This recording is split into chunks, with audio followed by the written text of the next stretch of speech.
Hello guys, Assalamualaikum. Apa khabar telur-telur sekalian? Telur-telur sekalian. Okey, korang dah sedia ke? Sebelum aku buka file yang paling jahanam pada tahun 2024 ni, aku nak korang tekan butang subscribe, korang tekan butang like sekarang. Kenapa? Sebab cerita hari ni bukan sekadar konten je guys. Okey, ini adalah satu penghormatan bagi seorang mangsa yang suaranya telah diragut dengan kejam. Jadi janganlah kita biarkan kes tu sejuk macam tu je kan. Okey, dah tekan belum? Dah, Alhamdulillah. Okey, jom kita terbang sedikit jauh. Macam biasa ke India.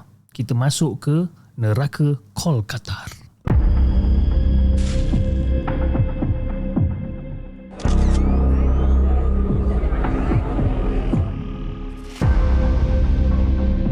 Believed to be responsible for the murder this morning as well as the shootings this afternoon. Network Victor 8854. Place negative 29 out of Gardena on 145.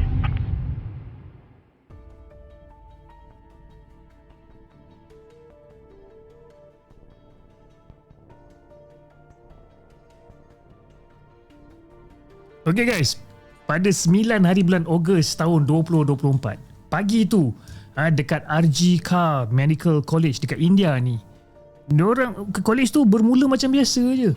Student dengan doktor semua tengah ready nak buat kerja, nak selamatkan nyawa orang lah. Tapi rutin diorang ni hancur bergejai bila doktor-doktor pelatih dekat situ buat satu penemuan yang membuatkan satu India ni menggigil guys. Penemuan apa ni? Diorang terjumpa mayat seorang wanita yang berusia 31 tahun dalam keadaan yang separuh bogel, kaku, tak bernyawa dalam dewan seminar. Satu hospital terkejut weh. Ini bukan orang asing. Ini kawan sekerja diorang ni. Doktor yang mendedikasikan hidup dia untuk orang lain. Tapi dekat tempat yang dia kerja, tempat yang sepatutnya jadi tempat yang paling selamat, dekat situ jugalah jadinya orang kata padang sembelihan dia. Aku tengah cerita pasal siapa ni? Kes Dr. Momita. Dr. Momita punya kes ni bukan sekadar jenayah seksual yang biasa guys. Tapi cerminan betapa busuknya isu keselamatan, keadilan dan juga kepercayaan kita kepada institusi. Jadi pada 9 hari bulan Ogos terus orang kata jadi gelap lah. Kira tarikh tu tarikh gelap lah.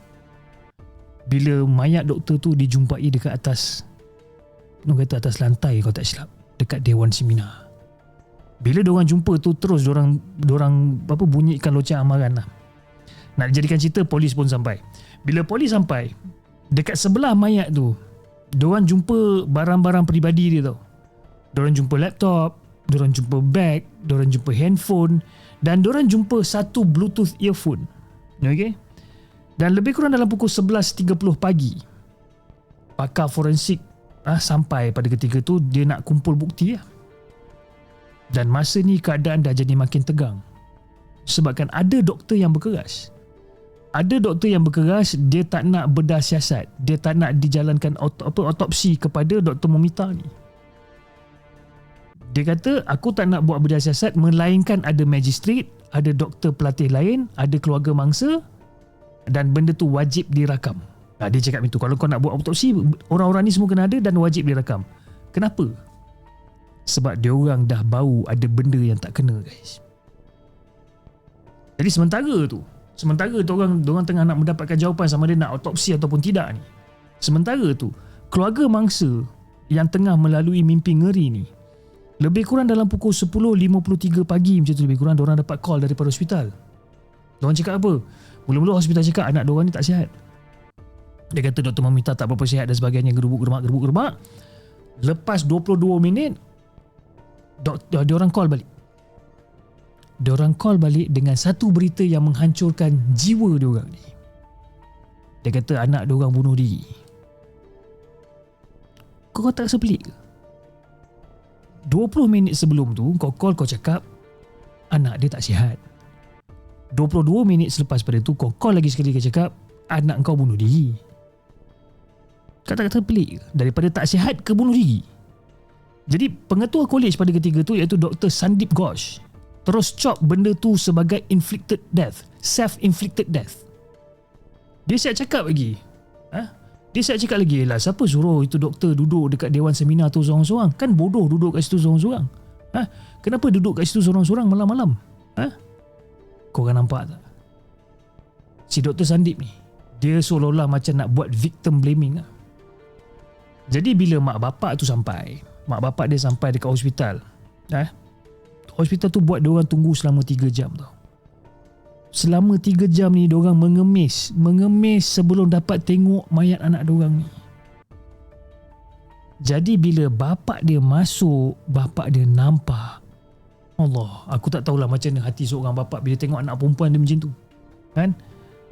Dia nampak sekurang-kurangnya ada 11 kesan luka yang jelas dekat kaki, dekat leher, dekat tangan, dekat jari, dekat bibir. Semua tempat ni sekurang-kurangnya ada 11 kesan luka. Takkan bunuh diri sampai macam ni sekali ni. Jadi pada ketika tu ada seorang doktor junior yang panggil mangsa ataupun panggil Dr. Momita ni sebagai Didi. Didi ni kakak lah. Dia dedahkan memang ada cubaan nak frame kematian ni sebagai bunuh diri. Tapi bukti cakap benda lain. Korang rasa 3 jam diorang sorok mayat tu, diorang buat apa? Renovate ke? Cuci darah? Memang nampak sangat diorang nak cover line awal-awal benda ni. Memang nampak sangat. Okay? Jadi keadaan mayat tu sangat-sangatlah orang kata menyayat hati. Kepala dia menghadap ke tempat lain dengan kaki dia yang terkangkang cara yang tak natural ke arah barat. Kepala menghadap ke timur, kaki dah terkangkang semua menghadap ke arah barat, dengan tangan dan juga kaki dia dibengkokkan 90 darjah ke atas tilam biru yang dah lencun dengan darah. Tak cukup dengan tu, dia dalam keadaan separuh bogil guys. Dalam keadaan separuh bogil dengan jeans luar, dengan jeans dengan seluar dalam coklat dia yang kena campak dekat sebelah dia. Kau faham tak? Dan diorang jumpa klip rambut betul-betul dekat dengan bahagian sulit dia. Klip rambut. Dan yang paling sakit sekali, kaca mata dia ataupun spek dia tu pecah. Okey, pecah dan serpihan kaca tu menusuk masuk ke dalam mata dia sampai berdarah keluar. Kau terfikir tak macam mana keadaan bapak dia ni? Bapak dia yang tengok anak dia dalam keadaan macam ni, anak perempuan pula tu. Bila bapak dia tengok anak dia dalam keadaan hancur hati dia guys, hancur. Tapi bapak dia pun pandai. Dia sempat ambil gambar mayat anak dia sebab dia yakin yang anak dia ni bukan bunuh diri. Ini confirm kena rogol, confirm dibunuh dengan zalim, confirm. Dibandingkan cerita, bila laporan autopsi tu dah keluar, memang betul apa benda yang bapak dia syak. Dia kena rogol, dia kena bunuh. Siap ada luka parah dekat bahagian kemaluan yang menunjukkan kezaliman yang melampau. Kepala dia dihentam dekat dinding. Dengan kaca daripada spek dia tu memang betul-betul tertanam dekat dalam mata. Dan suspek pada ketika tu nama dia Sanjay. Sanjay ni tekap mulut dia kuat-kuat sampai ada kesan cakar dekat muka. Dan akhirnya dia, Dr. Momita tu mati dalam keadaan lemas. Dan kejadian ni berlaku menurut pada keputusan autopsi, kejadian ni berlaku di antara pada pukul 3 ke 6 pagi. Dan ada laporan cakap mengatakan bahawa tulang selangka dia ataupun collarbone dia ni dan juga tulang pelvis dia ni patah.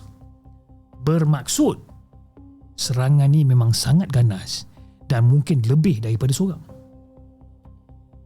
Tapi polis India macam biasa dia kata tak ada tulang patah, tak ada. Semua mati kena cekik saja. Kau nampak tak pencanggahan ni macam mana? Pencanggahan daripada polis dan juga autopsi report. Dia cakap tulang-tulang semua tak ada patah, semua mati kena cekik saja, okay? Tapi report cakap lain. Now, jom kita tengok balik timeline pada malam tu, okay? Malam tu lebih kurang dalam pukul 10.30 malam, dia tengah berborak dengan boyfriend dia sekejap lah. Tak lama, dia tengah berborak dengan boyfriend dia sebabkan masa tu dia sibuk dengan pesakit. Dan lebih kurang dalam pukul 11.30 malam macam tu, dia call mak dia sebelum makan malam. Dia call mak dia, dia call tengah bersembang-sembang dengan mak dia dan sebagainya, dan dia pun order makanan secara online. Lepas tu dia dengan 4 orang kawan sekerja dia ni makanlah dekat Dewan Seminar sambil-sambil tengok final Olimpik masa tu. Masa tu final Olimpik ni apa, javelin. Apa kata panggil apa? Itulah yang baling benda macam pedang tu lah, apa? Javelin lah. Okey. Dan diorang celebrate kemenangan Neeraj Chopra pada ketika tu. Dia celebrate kemenangan tu.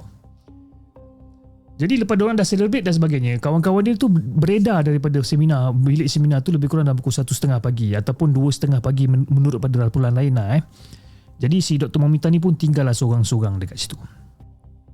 Nak bagikan gambaran, Dewan Seminar tu memang besar, tapi pintu dia ni tak ada selak.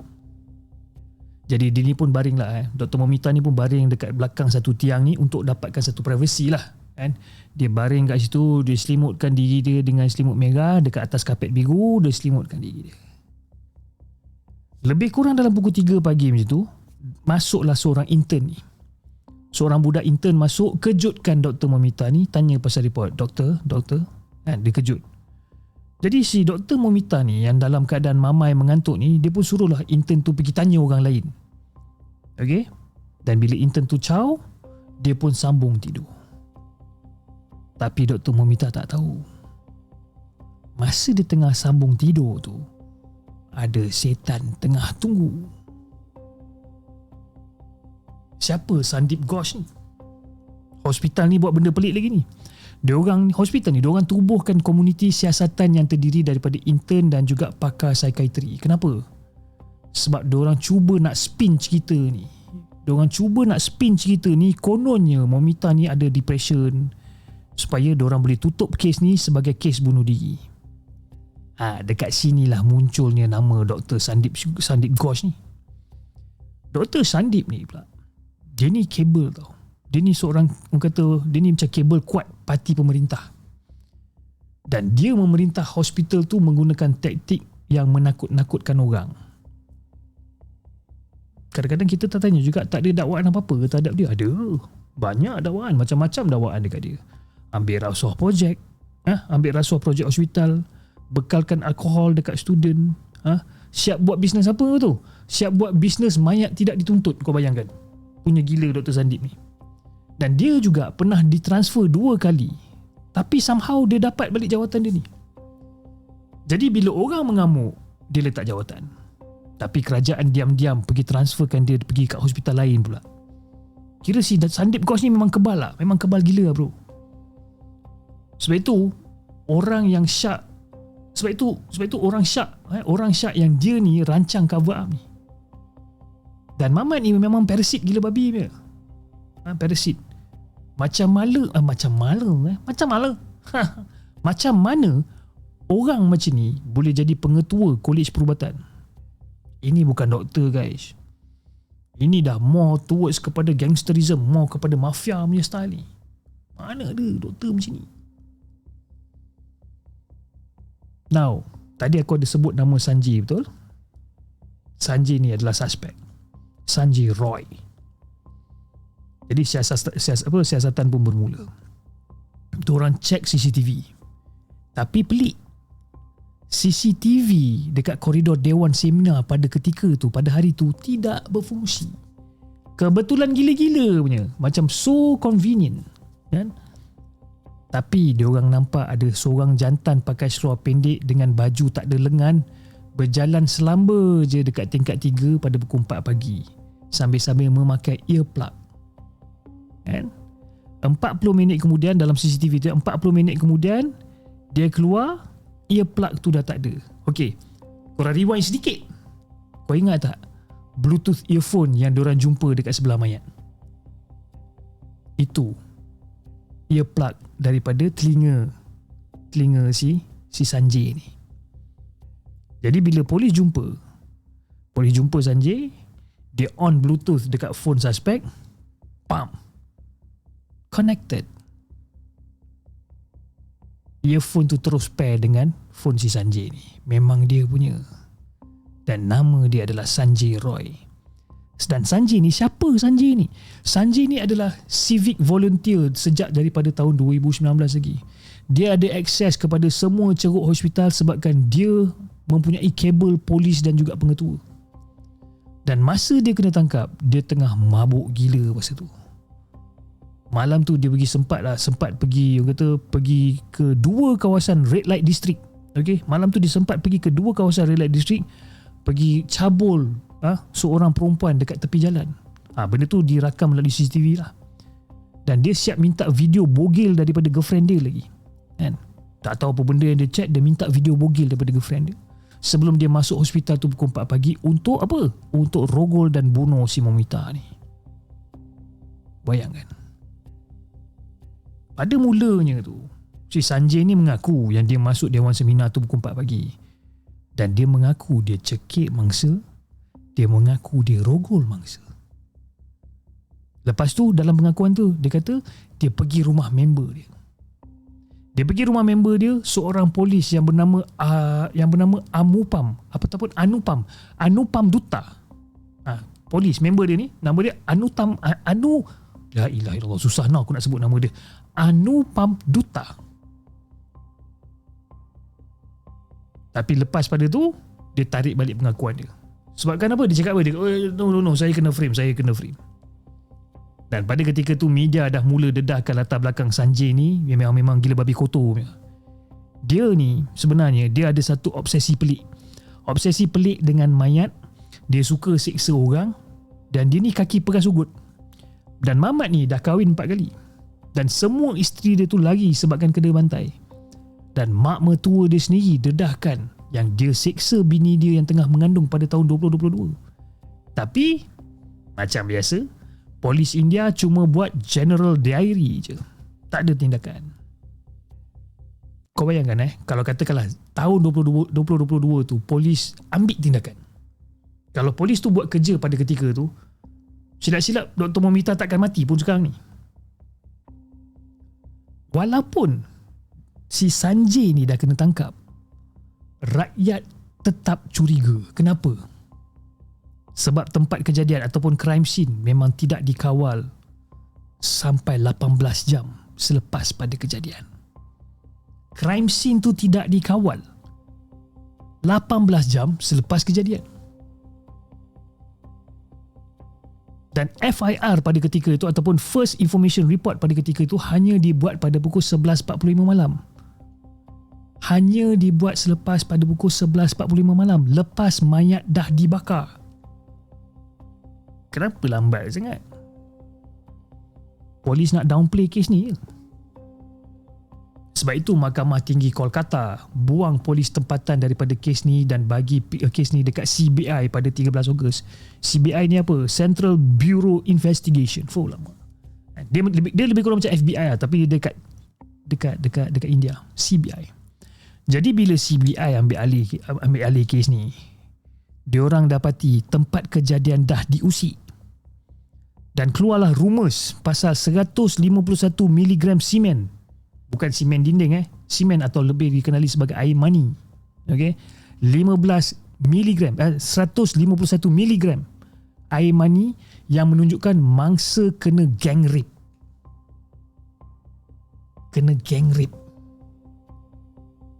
Walaupun mahkamah nafikan, orang tetap tak percaya.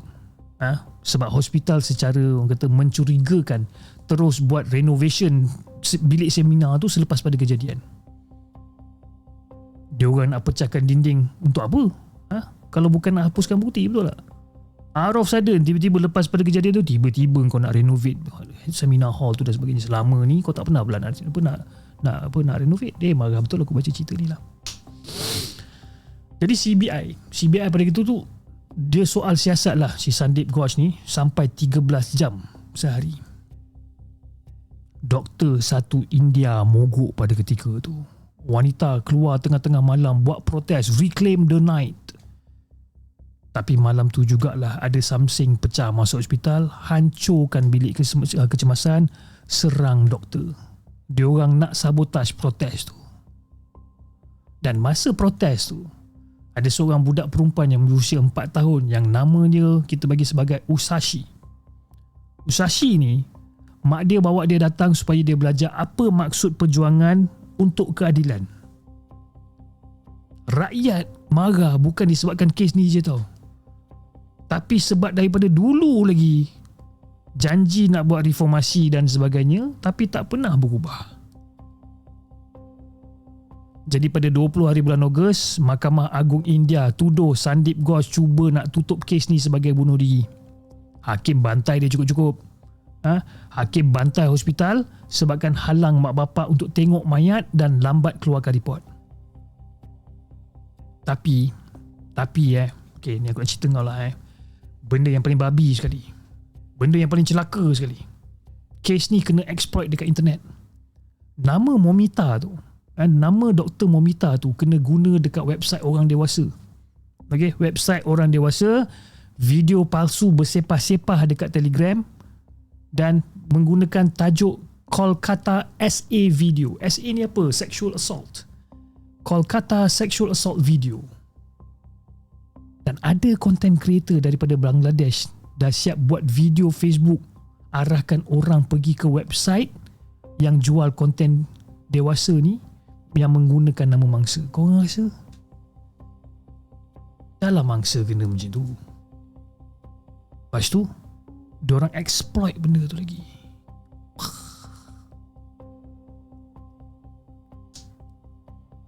Sorry to say, tapi India ni kalau kes tak sampai tahap ngeri gila babi macam ni, orang takkan peduli. Betul cakap.